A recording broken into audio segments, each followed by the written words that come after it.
a special guest with us, Dr. Bob Barnett, who's been here before to speak with us. Before I introduce him, I'd like to note just a few things that we have upcoming here in our lecture series. This Thursday, September 12th, Steve Hart will speak on family history, the Sons of the American Revolution, and reenacting. And Steve will come packing. We actually have to check him at the back door because he's going to bring his musket in and all that. So we'll look forward to Steve Hart on Thursday. 2 weeks later, on September 26th, Joetta Kuhn and Patsy Adkins are researchers here quite frequently. They're going to do a genealogy and Revolutionary War workshop.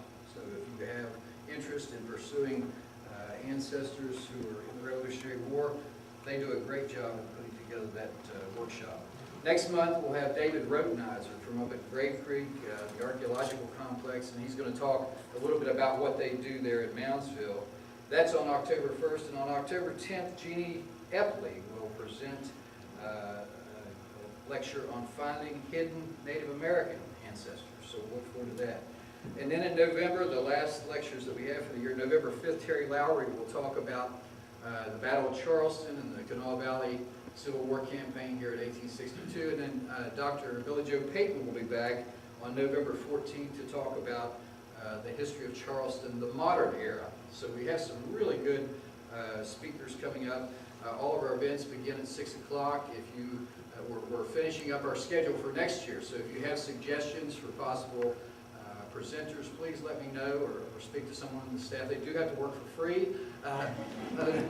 We do have a great crowd, though. I really do appreciate you coming to support us. And tonight we have, as I said, a very special guest.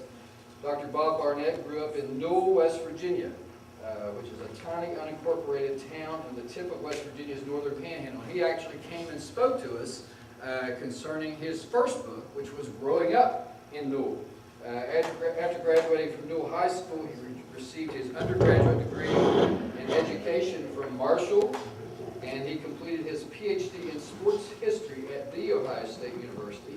He taught for 35 years at Marshall. When he retired, he decided he wanted to become a writer, and he has succeeded. His first book, as I mentioned, was Growing Up in the Last Small Town, a West Virginia memoir, which he has a copy of. And this was published by Jesse Stewart Books in 2010.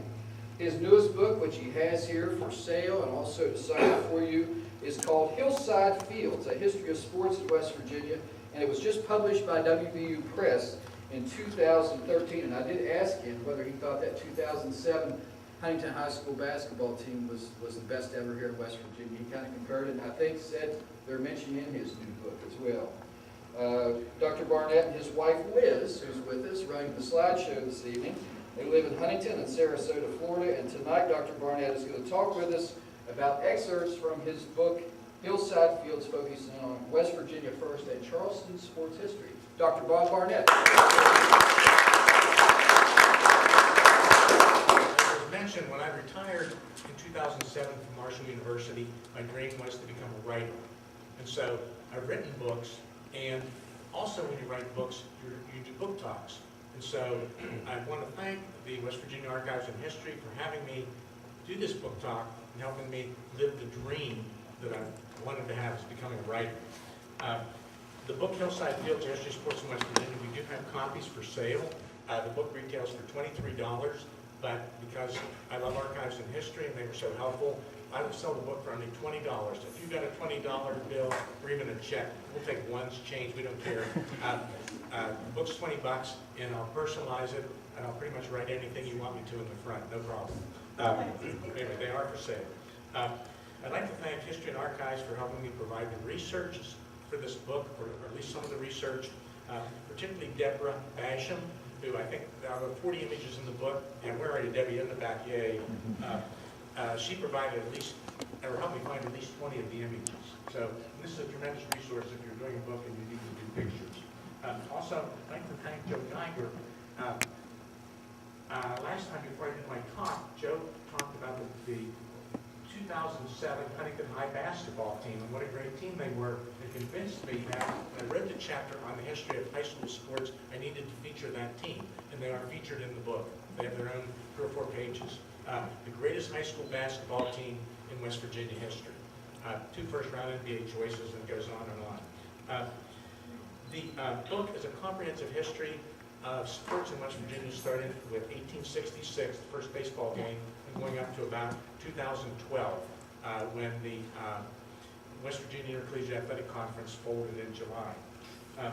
There are major stories about Jerry West, of course, Mary Lou Retton, and we are, thank you.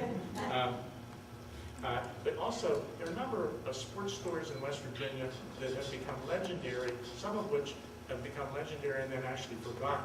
Things like Normantown in 1945, a town of like 200 or 300 people, played in the West Virginia single-class basketball championship.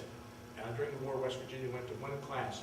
And in a Hoosiers-like, if you saw the movie with the Indiana Hoosiers basketball, in a Hoosiers-like performance, Normantown was able to vanquish the powerful Logan Wildcats, a city of 5,000 people, big city. They were able to defeat them in the championship game by the score of, 51 to 50 or something. Anyway, they beat them by 1 point. What was it? 49 to, okay, thank you. Where is Normantown? Yeah, something like, I don't know, where is Normantown? I don't know. I don't know, I think, does anybody know Normantown? Give us a minute. I'm thinking Gilmer, but she's checking. I'm sorry, I didn't mean to. I'm not even sure if Normantown's still there, but there was the legendary Hoosiers of West Virginia, Normantown High School. Gilmer. Gilmer. It is? Okay. In 1923, Kim Henderson came to Davidson-Elkins College from Ohio, where he'd been coaching, and led the Davidson-Elkins team to an undefeated season, and they claimed they claimed the state college championship, despite the fact they hadn't played WVU or Wesleyan, who were the powers in football in West Virginia at that time. In 1928, Henderson was able to schedule West Virginia University.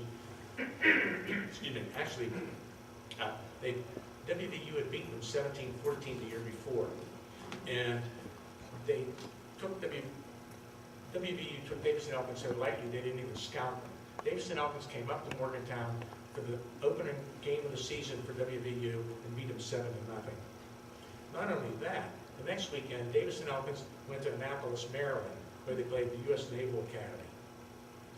They were able to defeat the U.S. Naval Academy 2-0 on a safety. So in back-to-back weekends, Davidson-Elkins beat WVU and the Navy.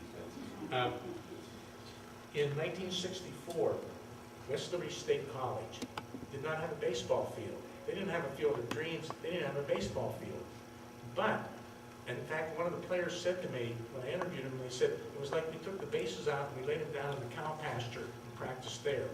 Despite that, West Liberty was able to win the National NAIA Baseball Championship, which has their own, and they got their own chapter in the book because of that. These are legendary stories in West Virginia that many of which have been forgotten, but I've tried to capture as many of these as I possibly could. But what I want to talk with you about tonight is 2 things. First, some West Virginia sports, and then sports in Charleston, right? The history of sports in Charleston. West Virginia had the first golf course in the United States. It was at Oakhurst Links. This golf course was built in 1882. Lionel Torrin, who was a Scot, was coming to visit his cousins, Alexander and Roderick McLeod. And they weren't sure how they were going to entertain their cousin. And so they decided, since he loved to play golf, they would build a golf course. And so they asked their friend Russell Montague, who was an Englishman gentleman farmer in Greenbrier County, if he would build a golf course on his farm, Oakhurst Farms. And Montague, who loved to play golf too, did. And it became known as Oakhurst Links. In the book I wrote, Torrin was detained in New York by customs officials who thought his golf clubs were implements of murder. He explained that golf is a lawn game like croquet and soon joined his friends on the somewhat primitive links. The fivesome began play by making small piles of sand to tee up the ball for drives. The fragile ball was made from the sap of the gutta percha tree. And if it broke, play continued using the largest piece of the ball. A herd of sheep grazed on the course to keep the grass cut. Hitting a sheep was a 1-stroke penalty. But if the ball came to rest in cheap castings, a free drop was allowed for obvious reasons. They continued to play. They struck a challenge medal and played for that each month. They continued to have a Christmas Day match clear until 1910, when Montague decided that he wanted to give up gentleman farming and moved to Richmond, Virginia. West Virginia, and this is hard for me to get right. In 1919, West Virginia, Oklahoma, and South Carolina each had a girls' high school state basketball championship tournament. Excuse me. These were the first 3 tournaments for girls in the state championships in the United States. So West Virginia, and we didn't figure out who actually played the first by a day or so, but they each 3 have credit for starting girls' basketball tournaments in the United States. The West Virginia tournament was held in Spencer. Why Spencer? Spencer's in the middle of Roane County. It's the county seat. So I actually do know where Spencer is.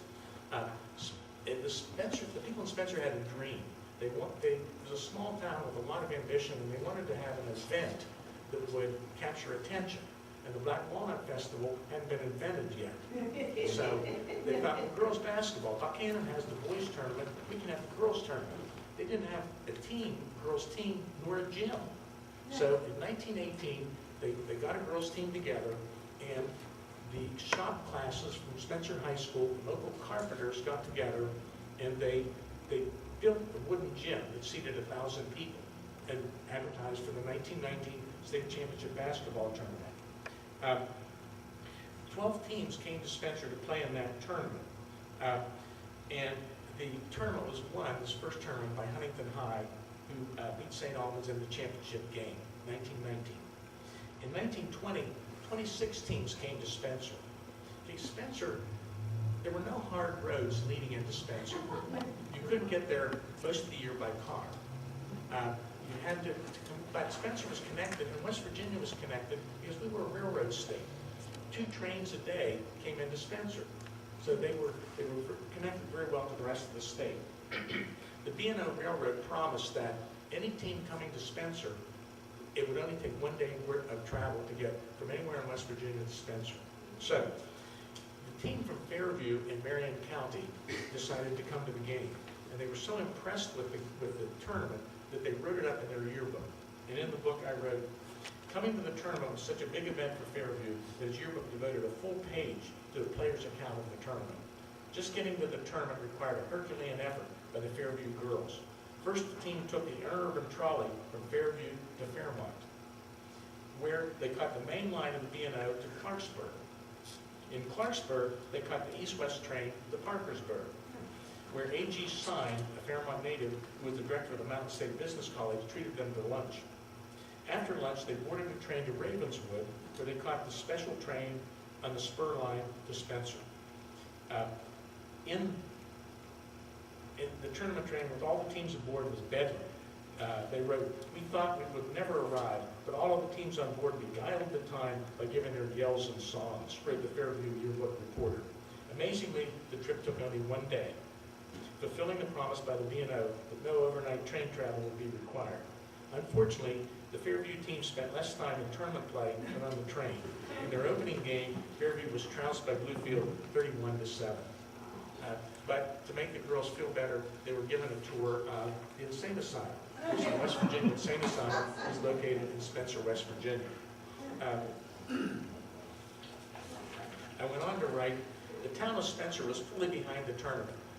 A caravan of automobiles lined up at the train station waiting to take the visiting team to the homes where they would stay during the tournament. I thought, how'd those cars get to Spencer? But you could come in, on a dirt road during the summer, but the cars came in on trains. The Ford dealer shipped them in on trains and sold them to local farmers who wanted to drive into town on a car, or just to drive around Spencer. This was a luxury item. Occasionally people took, automobile vacation trips, which was high adventure in the 1920s. Also, the people in Spencer put the teams up in their homes. And so many girls were assigned to so many homes, and you didn't have to stay in a hotel nor pay for the tournament. The teams were entertained royally. The festivities began with a short reception in the ballroom of the Spencer State Hospital for the Insane. This was the biggest room in town, so this is where they entertained the teams. The players were fed at the community club free of charge so that the families that were housed the visiting teams could attend the tournament instead of fixing meals. So any teams that came to the tournament didn't really have to spend anything other than their train travel to get there. Wheeling won the 1920 championship and began to dominate the tournament, winning in 21, 22, in 20, 21, and 22 for 3 straight years. The awards that they gave I thought were very interesting. In the book I wrote, after playing 3 games in 2 days, the powerful Wheeling quintet rolled over Huntington 37-16 to win the championship. The merchants and people of Spencer put together an impressive list of awards for the participants. In addition to the usual trophies and small basketballs, the awards included $40 in gold coins, 9 Eversharp pencils, a Kodak camera, 3 vanity cases, a fountain pen, a silk parasol, a 16 by 72-inch rug, 10 boxes of candy, a vanity bag, movie passes, 3 bottles of perfume, a sweater, a pair of shoes, a silk underskirt, and a dog that was valued at $25 was given to the Williamson team. If the NCAA knew about that, that would have been really a lot. In 1923, the 4 Runyon sisters formed the nucleus of the Spencer team. Actually, only 3 of them got to play. One of them contracted tuberculosis and actually died a year and a half after this picture was taken. But the Spencer team was powerful. Coached by the Mayo coach, R.D. Schumacher, who was the superintendent of Spencer schools, the principal of the high school, the men's football coach, the men's basketball coach, and also the tournament director. But anyway, they went through the season undefeated and came to the tournament. In this tournament, there were some strange decisions made by the tournament director and also the Spencer coach, which, if you read, I don't want to go into now, but if you read them in the book, there's a whole chapter on, or a whole section on the tournament and the machinations of Schumacher. So anyway, Spencer goes on to win the tournament, defeating Wheeling 22-15 in a pretty close, hard-fought game. During or after the 1923 season and early in the 1920s, there was a lot of feeling against women's sports developing in the United States and also in West Virginia. And things like the belief that people weren't sure that whether varsity sports for girls would be too straining, too physically straining, and too emotionally straining for the girls. There was also the question that the girls, when they had their menstrual period, should not play games. And they were afraid that the girls would keep their menstrual periods secret and go ahead and play in the game if it's a big tournament game or something like that. So this was really of concern. Would women be able to bear children who played intense athletic competition? So this was starting to foment through the state of West Virginia, this anti-sports feeling, as it was in the rest of the country. In the end, Pennsboro won the 1924 championship, but excuse me, the month following the championship, the West Virginia High School Athletic Association met, and the issue of the Spencer State Championship tournament was debated, and it was hotly debated. Arguments on both sides, because people loved the tournament, but also there was a lot of feeling against women's sports. In the end, the vote was 24 against and 22 in favor of the Spencer tournament, and that was the end of the Spencer tournament. It was also the beginning of the end of varsity sports for women in West Virginia.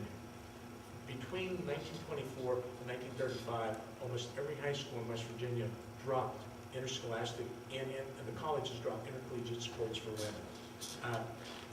Occasionally, a high school would form a team, but there was nobody for them to play.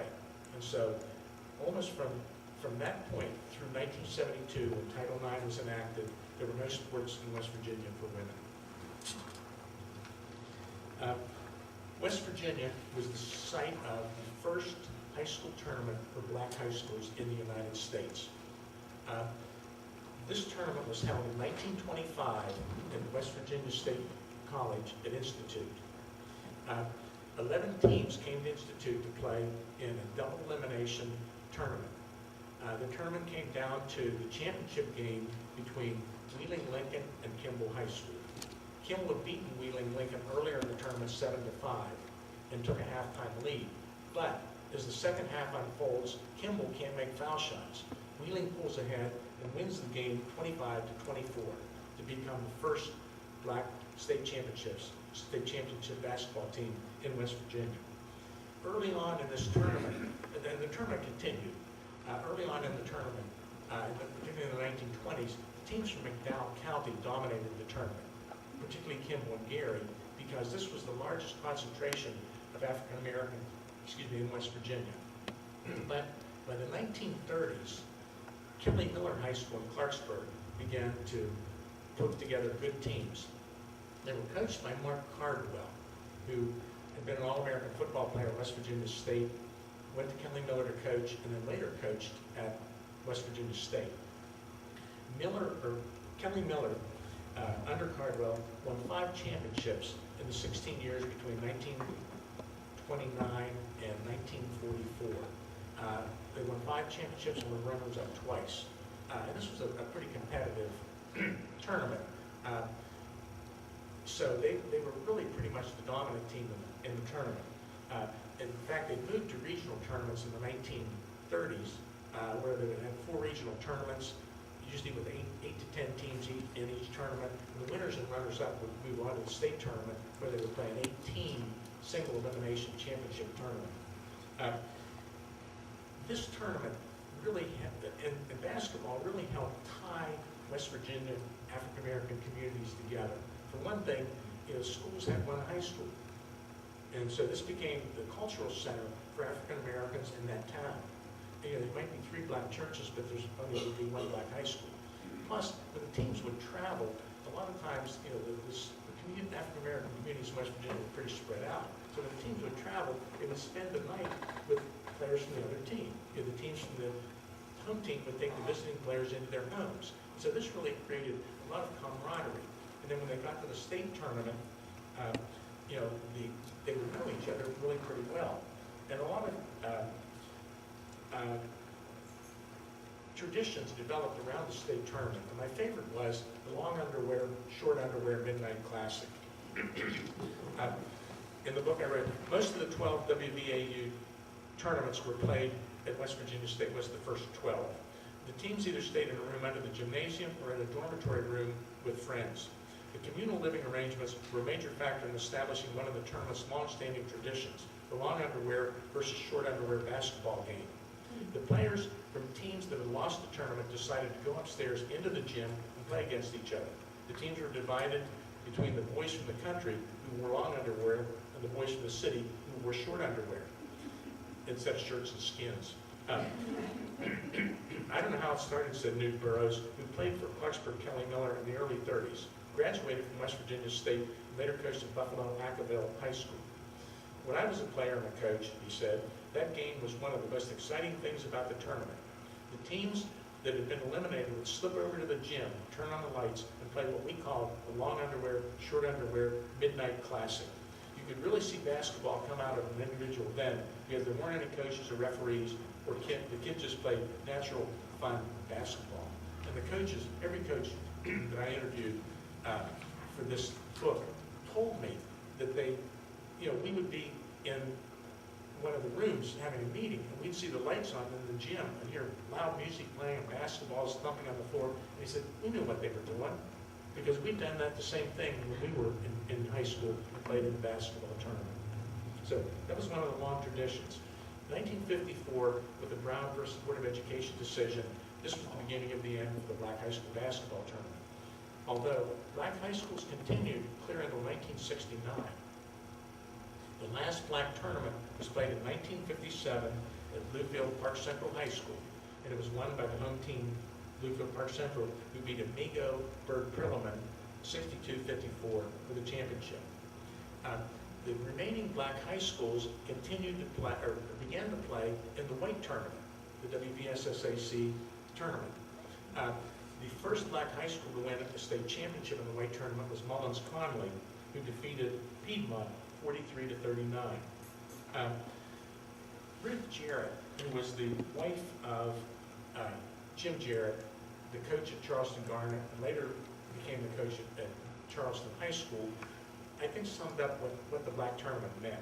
She said, "What made the black tournament so unique was the closeness of the people," said Ruth Jarrett. "My sons played in the tournament for Charleston High School after it was integrated, but the teams all stayed in motels spread all over town. It just wasn't the same feeling. For black people in Charleston, the First Baptist Church and Barnett High School were the centers of social life. When Barnett hosted the tournament, everybody supported it." Excuse me. Ed Starling, who was the coach at Williamson Liberty High School, and later became the associate athletic director of Marshall, said, "There was a feeling of genuine camaraderie among the coaches. That doesn't mean they wouldn't try to beat your brains out on the floor, but when the game was over, the host coach would invite the other coaches out to his home for a social hour or dinner." Starling explained that this tradition didn't die with the black tournament. Until his death in 1981, Jim Jarrett would invite all the black coaches to his home for breakfast whenever the tournament was held in Charleston.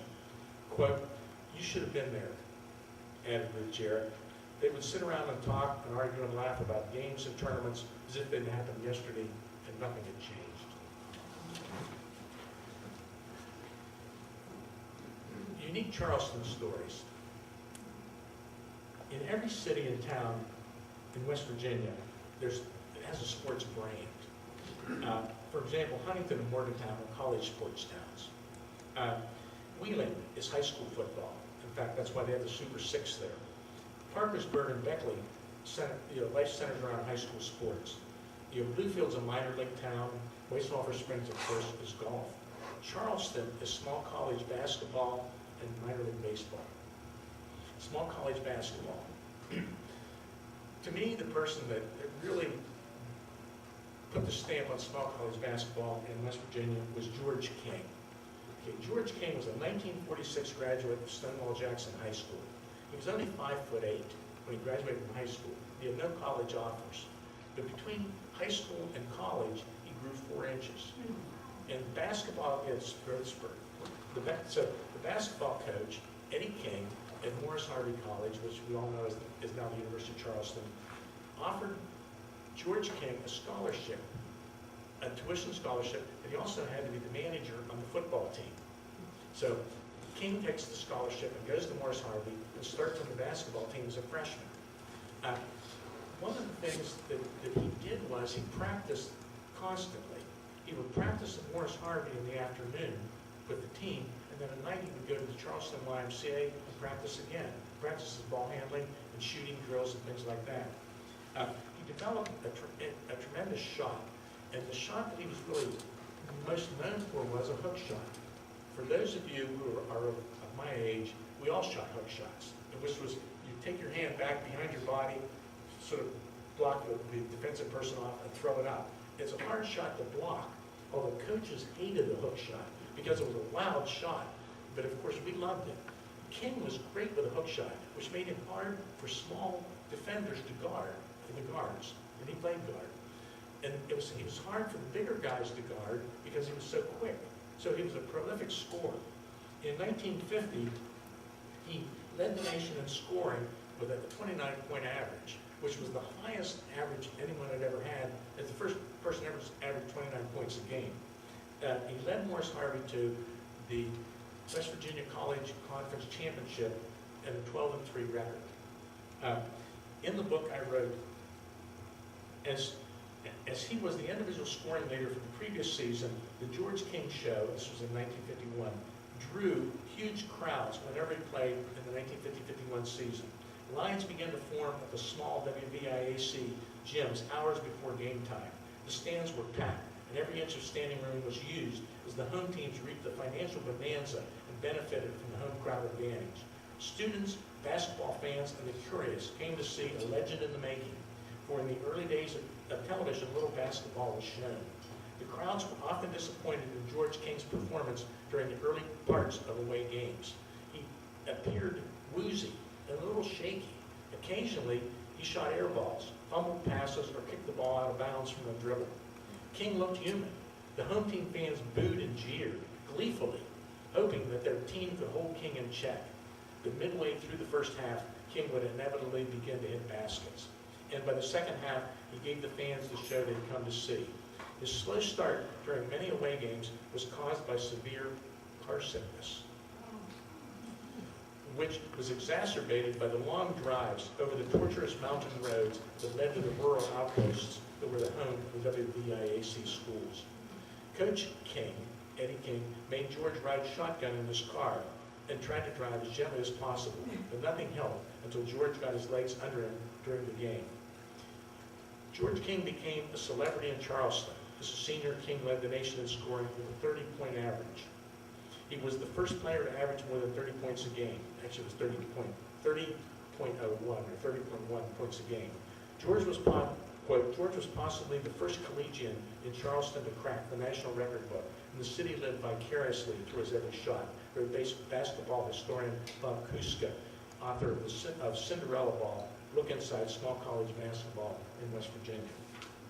King went on to a 6-year NBA career with the Syracuse Nationals and actually led him to the NBA championship. But at that time, the NBA was a lot of travel and not much pay. And so most people's careers, after 6 or 8 years, they gave it up. In 1958, King became the assistant coach at West Virginia University. Okay. This was when Jerry West was a sophomore. King tutored West and was almost West's individual coach, teaching him all the tricks he'd learned in the NBA. Not only that, Fred Schaus, the head coach at WVU, was a former NBA player, was still in his early 30s. So Schaus and King would play Jerry West and Willie Akers 2-on-2 basketball games after practice. This really speeded up the development of both West and Akers. In 1959, WVU made it to the finals of the NCAA tournament. And anybody at my age listened to that game on the radio. It was a heartbreaking game. West Virginia, we all prayed to the God of West Virginia basketball, Jerry West, and cried when, anyway, they lost to the University of California 71-70. To me, this was the greatest event in West Virginia sport history was the championship game. In 1961, King becomes the head coach at WVU, where he leads them to 3 NCAA tournaments. In 1966, he's hired as the head coach at Purdue, where he leads Purdue to the NCAA championship game. Unfortunately, they played Coach Wooden and UCLA during the long string of championships, and they lost. But he later became, from 1972 to 92, the athletic director at Purdue, which of course isn't bad for a car-sick boy from West Virginia. Increasingly, also added to the championship teams in college basketball in West Virginia was in 1947-48, Mark Cardwell, who coached Kelly Miller and moved on to West Virginia State, led the Yellow Jackets to an undefeated season. They were the champions of the CIAA, which was then called the Colored Intercollegiate Athletic Conference, Athletic Association, regular season and their tournament championships, undefeated. And they claimed the championship, the National Negro Championship in basketball. The next year, 1949, they again won the regular season and tournament championships and claimed the National Negro Championship. In 50, they made it all the way through the season, winning the season championship. In the final game of the tournament, they lost to North Carolina State College in the championship game. But because they were the National Negro Champions in 1948, they were invited to make a tour of California. The promoter of basketball at the Cow Palace in San Francisco invited West Virginia State to come west. No black college had played in California to that time. They were the first black college team to play in California. And they played in a doubleheader at the Cow Palace on Friday night, another game Saturday night, and then they would play 2 other games. During one of the tours, Earl Warren, the governor of California, who later became the Chief Justice of the Supreme Court in the Brown decision in '54, met with the West Virginia State team. He was so impressed with their play, and he invited them to play against the San Quentin basketball team. So the state players took the boat across because San Quentin played only home games for obvious reasons. talked about this before. So as they're ready to jump ball, Earl Lloyd, the center from WVU, shakes hands with the prisoner. He's shaking hands with him. There's like 1,500 prisoners watching the game. Many of them actually cheered for state instead of their home team. But the center for the San Quentin team shook hands and said, "Don't out-jump me, I'm in here for murder." But the state team was not cowed by the prisoners and actually beat them in the game.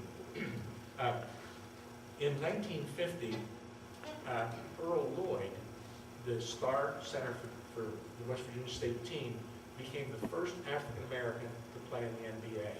There were 3 players drafted that year that made NBA teams, but Lloyd stepped on the floor first.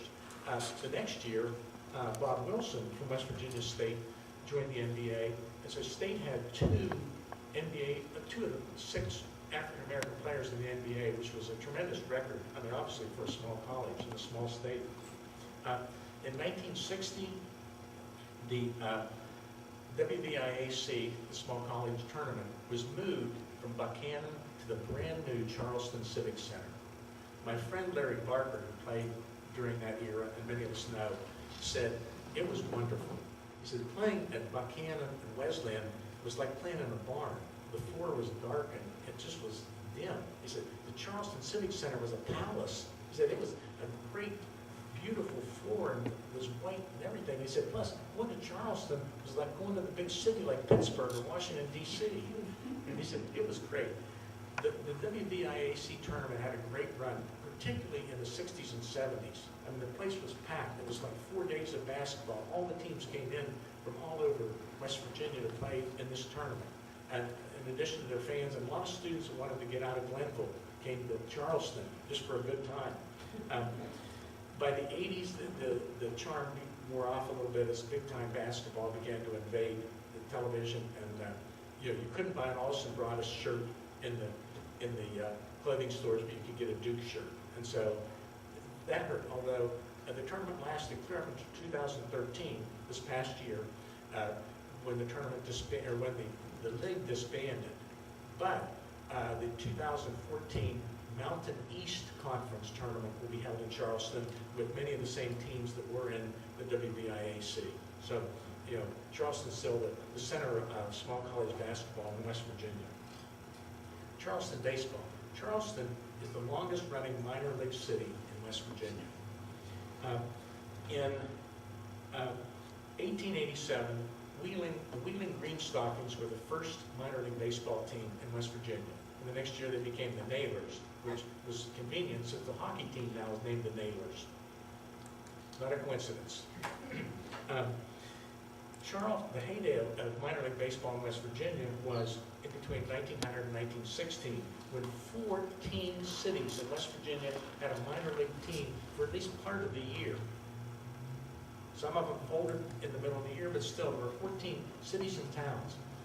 Fallensby, where I was born, had a team for half a year when it moved out of Steubenville, Ohio, into Fallensby. So this was the heyday of minor league baseball in West Virginia. And now we have 3 minor league teams. But anyway, the first Charleston team was 1910, the Charleston Statesmen. They played in the Class D Virginia Valley League. They played at Worley Park in South Charleston, which was considered one of the best diamonds in the league. Another team from West Virginia in the league was the Montgomery Mountbacks, who lasted only 1 year. Of course, the town was only 2,000 people, and with a name like Mountbacks, how are you going to attract anybody to come see you play? The team continued. They became the Senators the next year. In 1914, Watt Powell joined the team as a player. He was an aging minor leaguer who had made AAA, but wasn't going to make the majors, and he was on his way back down. In 1915, he became the manager of the Senators. The Senators, in the middle of the year, folded and moved to Chillicothe, Ohio, and Watt Powell went with them, of course, as the manager. But Watt Powell loved Charleston, and so he came back to live in Charleston the rest of his life.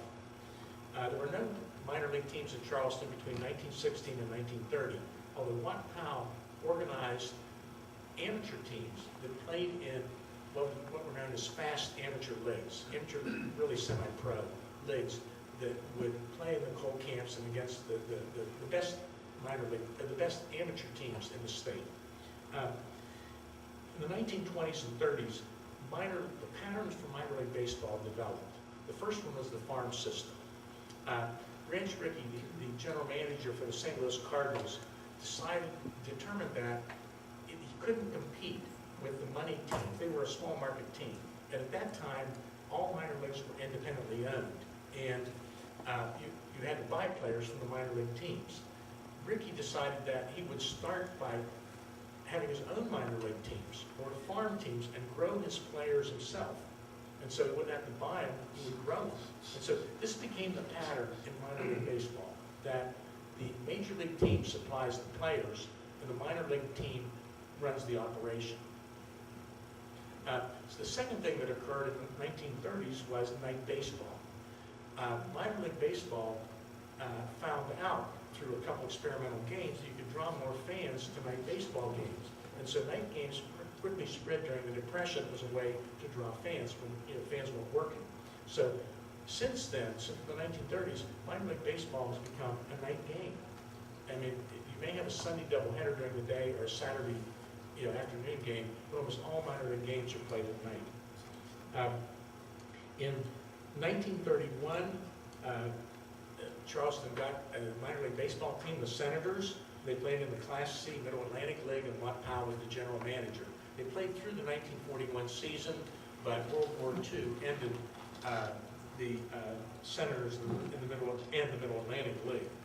In 1948, Charleston made a huge investment. They invested $350,000 to build a minor league baseball stadium, named it for Watt Powell. Unfortunately, Powell died before the stadium was open, but Watt Powell Park was an ace for Charleston. In 1952, Toledo, I think they were the Mudhens then, folded in Toledo. And so this was a AAA team, and they looked for a place to settle. Charleston had a great baseball field. They'd had a history of minor league baseball. They moved to Charleston. This was AAA baseball. The next step was into the major leagues. You could see players who played in the major leagues and then sent down to AAA, and players that were going on up. To me, the period from 1970 to 1975, when the Charleston Charlies were here in Charleston, with the golden age of Charleston minor league baseball. Bob Levine moved the team from Columbus, Ohio to Charleston and called the franchise the Charlies. Not because they were in Charleston, because his dad's name was Charlie. So they were the Charleston Charlies, which is a wonderful alliterative name for a baseball team, the Charleston Charlies. More than that, they were a farm team of the Pittsburgh Pirates. And I confess, I'm a Pirate fan. And keep going. They're doing, anyway, they're having a great year. And the Pirates in the 70s were the dominant team in the National League East. And so players were leaving, would come to play at the AAA Charleston Charlies, and we would watch them in July, and by September, they might be playing in Pittsburgh, and we'd watch them on television. And so these were players that we knew their names, and that they were famous. And so this was a great time. Plus, the Pirates stocked the teams with great players. To me, the best team was 1973. The team easily, with Dave Parker, Traveris at shortstop, Bruce Keeson was the pitcher, the team easily won the regular season championship. Unfortunately, the Pirates took Dave Parker and a couple of the key pitchers and promoted them to the Pirates late in the season and crippled the team. And they won and that's what you're supposed to do in Major League Baseball. They won the regular season championship, but they lost in the playoffs for whatever the Governor's Cup or whatever the American Association was named for. Joe Morgan was named Manager of the Year, and 19 players from that team later on had a Major League career. It was a phenomenal team. But Charleston was not big enough to stay in AAA in the 80s. They had a team from 1952 through 1984, but they were competing against teams like Houston, Milwaukee, Kansas City, and Minneapolis, which later became major league cities. And even the smaller cities like Syracuse, Louisville, Memphis, Rochester, and even Toledo. Toledo had a population of 250,000. Charleston had 50,000. We just couldn't sustain AAA level baseball. So Charleston dropped back to Class A. And I'm sure you remember the Wheelers and the Allen Cats, who were pretty forgettable, but anyway.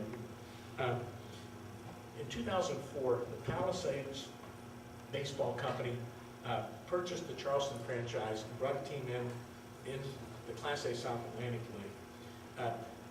These people were pretty sharp. In 2005, they were able to get Power Park built, Appalachian Power Park, that costed $23 million. It was a cooperative effort between the city of Charleston, the state of West Virginia, and the baseball team. They were a farm team of the Milwaukee Brewers, and they were a new breed of owners. In the book I wrote, the new owners were savvy marketers. As Ryan Gates, the former general manager, said, "We can't control who the players are that we put on the field, so we focus on what we can control. We can make coming to the game a comfortable, enjoyable experience using a promotion for every game, such as designating a city night like Ripley Night, giving away t-shirts on t-shirt night or wallet night or team picture night, providing frequent fireworks displays and having bucket beer night and providing a party deck. On bucket beer night, I'm not sure that anyone is watching the game or can see the game for that matter." He added, "We worry that someone will get hit by a foul ball." But the Power have been extremely successful in drawing fans. In 2007, the team again set a Charleston attendance record, 248,000 fans. In 2012, minor league baseball remains alive, fun, and prosperous in Charleston, West Virginia, the longest running city in baseball in West Virginia.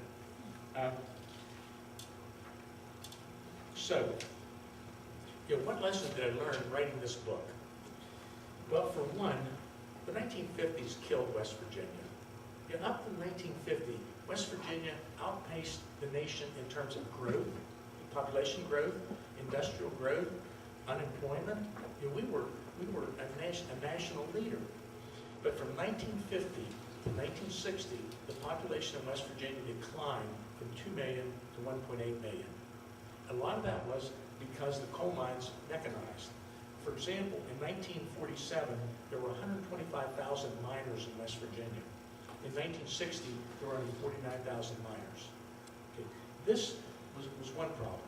Another problem was that the country became a highway country or a car country instead of a railroad country. And in West Virginia, it was easier to build railroads than it is to build roads.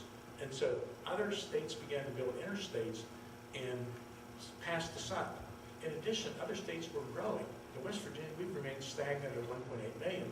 Other states were growing large and big and were improving their infrastructures because they were growing.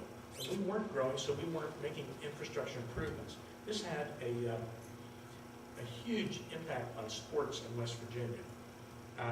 We had aging stadiums. You couldn't get to them by road.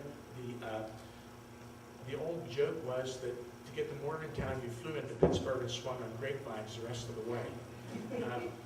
It was tough. The Marshall and WVU sports began to decline because through the 60s and into the 70s because of the bad stadiums and the inability to get there. On the other hand, though, with the emergence of interstate highways and the Appalachian corridor systems, the roads improved and you could get to the stadiums. Marshall and WVU both built new football stadiums and new basketball arenas and have been able to somewhat catch up, although we still remain a small state. Also, the second thing I learned is West Virginia is a state of small towns and villages, and very, very sectionalized. In fact, WVU's come out with a new book on West Virginia and how sectionalized it is. The biggest cities in West Virginia are Huntington and Charleston with populations of barely more than 50,000 people. Plus, there's the northern panhandle, the eastern panhandle, north central West Virginia, Morgantown, Charleston, Huntington, southern West Virginia, all very tightly sectionalized and very much in supporting their own region. For one thing, out of this comes the idea that we're never going to have major league sports in West Virginia. We just have cities big enough. Although although we're lucky to have one major event, the Greenbrier Classic Golf Tournament. It's the only major league event in West Virginia. It makes it very difficult for West Virginia, and let me say, WVU is the only unifying factor in the state of West Virginia, the only unifying force in the whole state. And as a Marshall person, it hurts me to say that. But and when I crossed the WVU colored bridge coming into Charleston, the handwriting's on the wall. But it's the only unifying force in the state. But it makes it very difficult for us to get into conferences. WVU has always wanted to be in the ACC, the Atlantic Coast Conference. Ever since they were in the Southern Conference, when the ACC broke away in the 1950s, WVU wanted to go with them, and they wouldn't take WVU. Because we don't have big cities, we don't have big TV markets, there's no population centers, we're just not attractive. And what was really a killing blow was when Pitt and Syracuse were invited to join the ACC, and we weren't. And so, West Virginia was lucky to join the Big 12, or maybe not. Marshall, I'll tell you, Marshall playing in Conference USA is no prize either. When the closest school is like, a day's drive away, that's not fun. Anyway, but the other lesson is that West Virginia's been an overachieving state in sports. Put us up against states our size, come on, and we can pound on Maine, Vermont, New Hampshire, North and South Dakota, we'd kill them. Idaho, Montana, New Mexico, we'd blow them away. So, West Virginia is really a sports-oriented state. And then Hillside Fields, I think, I tried to provide a window into understanding the history of West Virginia. The story of sports tells the story of everyday people and what they played and watched and what was important to them. It's a story of the hopes, the values, and the dreams of a proud people. Thank you.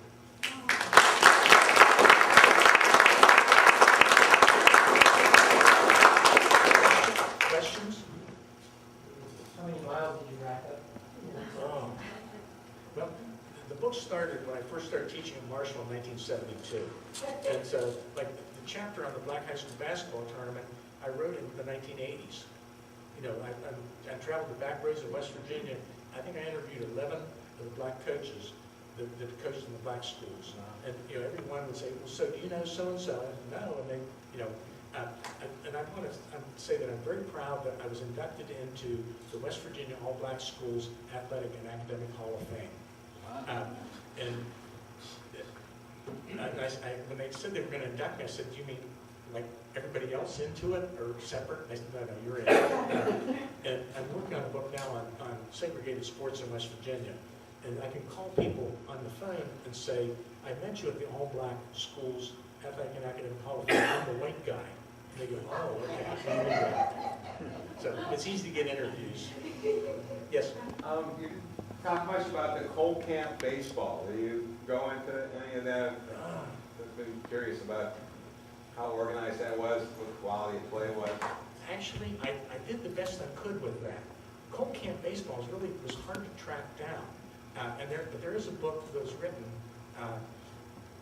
I think, comes out of Preston, North Carolina, on Cole Camp baseball. So I used that extensively as best I could, and then I pulled anecdotes from it. But to trace it down year by year was a little bit difficult to do. But the Cole Camps, this was a bright spot in Cole Camp life when the teams would play on Saturday or normally on Sundays because you worked on Saturdays.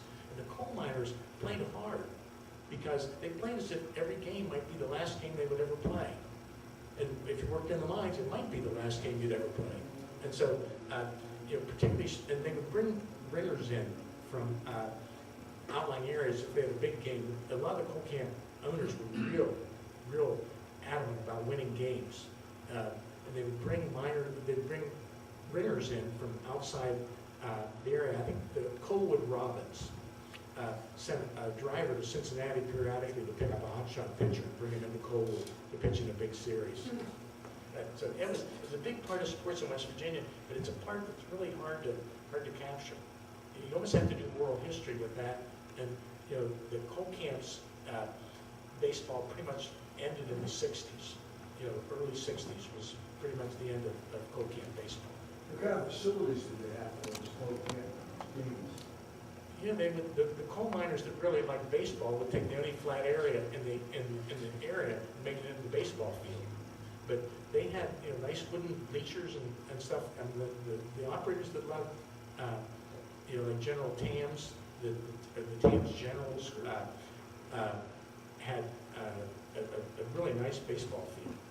And they would take the only flat area in town and make the baseball field. And they were really pretty, you know, community centers. Areas. Yeah. Yeah. My uncle played for Hartford in Mason County, and I have a picture, and so I don't know what year they were, probably in the 20s maybe, and he said that they beat the Cincinnati Reds. That the Reds would come up the Ohio River and stop and play river towns. Yeah, I'm not sorry. the major league teams after the end of the season in September or October would barnstorm through West Virginia and play coal camp teams, you know, or pretty much anybody they could. And also, the Negro League teams, like the Homestead Grays and the Pittsburgh Crawfords, would barnstorm through West Virginia and play the white coal camp teams. And, you know, there were a handful of black teams in West Virginia then also that would, the Homestead Grays would play against. But I mean, that was big when, you know, black professional teams would come through to play. And that, you know, it was just baseball was America's game, you know, up through the 60s. And this was, you know, when big teams would come through, this was the center of life in the coal camps. Yeah. I did some PA announcing for the Charleston Gunners basketball team. Was there any precursor to the Gunners or any other pro basketball in No. West Yeah, Virginia? and I didn't do, you know, pro basketball. It was pretty spotty. And I didn't do semi-pro football either, even though the Wheeling Ironmen had a, you know, pretty good run. And also, there was a semi-pro team in Huntington and also Charleston that played a big game, I think, in the 80s in Lately Field.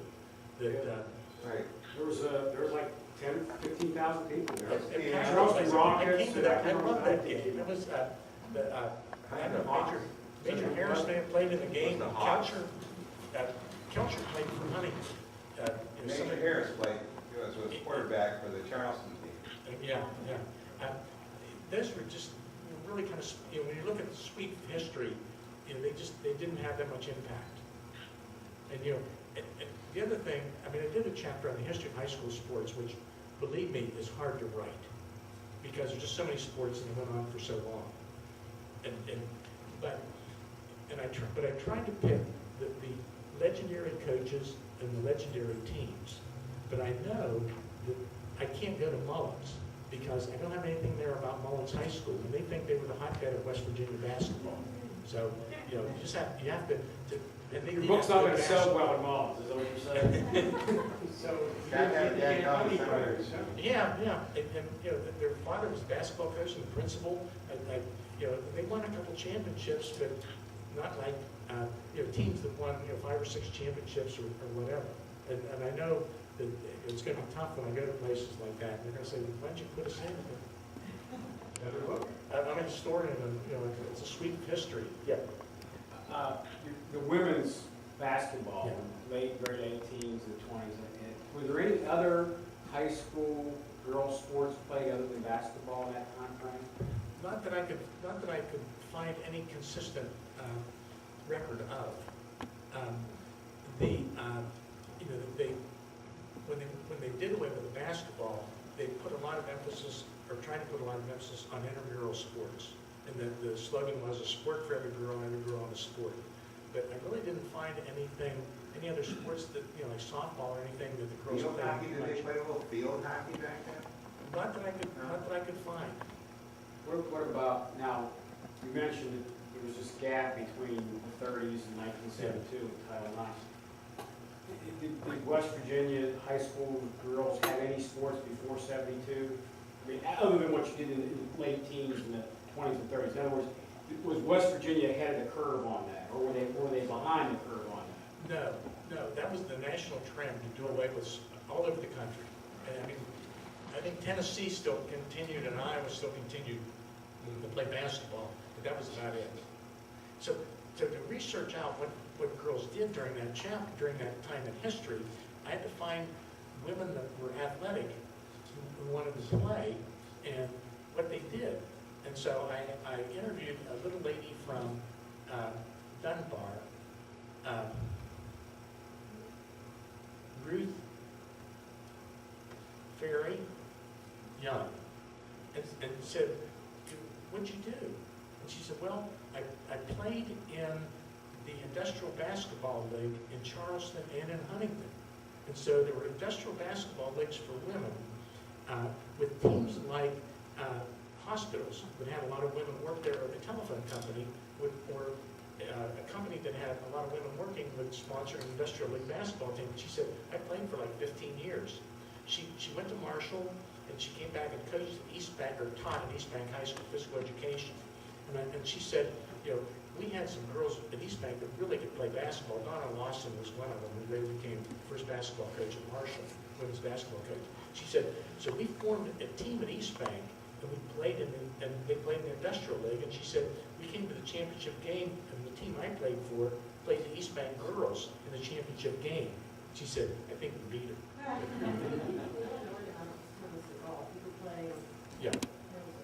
Yeah, the golf, there's a whole chapter on golf, and it traces the women's golf tournament through the whole era. And the women's golf tournament claims to be the oldest tournament for women in West Virginia, and it is the oldest continuous tournament. And there was some AAU play where they would have AAUs like track meets and things like that, but the schools really didn't promote that at all. And this was common all over the country. It was a nationwide movement. So West Virginia was right in tune with doing away with women's sports, and then right in that movement. Yeah. I may mispronounce his name, but did you do any research on Neil Bicey. Bicey and the Tech? Yes. Did he have a team that had like 119 points per game average or something ridiculous? I think a couple seasons they averaged more than 100 points a game. What would he do it? Just run. Yeah, what Bicey did was he would press. And I mean, they pressed, full court press the whole way, and then immediately the full court press would lead into a fast break. In fact, Bicey wrote a book on using something or other defense to promote fast break offense. They averaged a couple times over 100 points a game.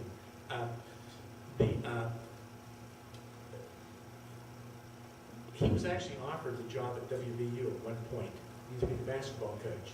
And he thought about it seriously and thought, no, I'm going to stay at Tech. Sometimes I find interesting when you talk about sports and before TV, you fill stadiums up and stuff. I remember going to my dad dragging that high school games, place full, you have to sit up on the hillside, looking into the field. But he talked about when he went to Parkersburg High, they had excursion trains that went to Charleston or Huntington, loads of people. And so that was a party all the way down the back.